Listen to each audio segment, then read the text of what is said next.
দলীয় নেতাকর্মীদের উপস্থিতিতে পূর্ণ সমাবেশস্থল স্থান বদলে ব্রাহ্মণবাড়িয়ার বাঞ্ছারামপুর উপজেলা বিএনপির এই সম্মেলন অনুষ্ঠিত হল উজানচর ইউনিয়নের রাধানগর মাদ্রাসার মাঠে। দুপুরে অনুষ্ঠিত সম্মেলনে প্রধান অতিথি হিসেবে উপস্থিত থাকার কথা ছিল বিএনপির জ্যেষ্ঠ যুগ্ম মহাসচিব রুহুল কবির রিজভীর। তবে তিনি না আসায় প্রধান অতিথির বক্তব্য দেন দলটির কুমিল্লা বিভাগের সাংগঠনিক সম্পাদক সেলিম ভুঁইয়া।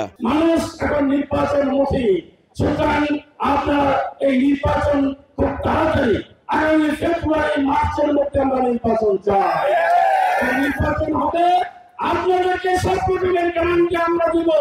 নির্বাচনের পরিবেশে কোনো রকমের বিশৃঙ্খলা হবে না। এর আগে পৌর এলাকায় একই স্থানে একই সময়ে সমাবেশ ডাকে বিএনপির দুই পক্ষ। সংঘর্ষ এড়াতে মঙ্গলবার রাতেই 144 ধারা জারি করে উপজেলা প্রশাসন। এ কারণে সম্মেলনের পূর্ব নির্ধারিত স্থান SM মডেল পাইলট উচ্চ বিদ্যালয় মাঠে সম্মেলন করতে পারেনি আয়োজকরা।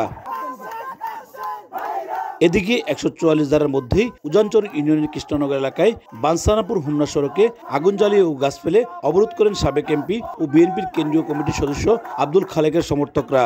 এ সময় একটি মাইক্রোবাস ভাঙচুর করেন বিক্ষোভকারীরা। বৃহস্পতিবার সন্ধ্যা পর্যন্ত SM মডেল পাইলট উচ্চ বিদ্যালয় মাঠ সহ পৌর এলাকায় 144 ধারা জারি থাকবে বলে জানিয়েছে উপজেলা প্রশাসন। উজ্জ্বল চক্রবর্তী, সময় সংবাদ, ব্রাহ্মণবাড়িয়া।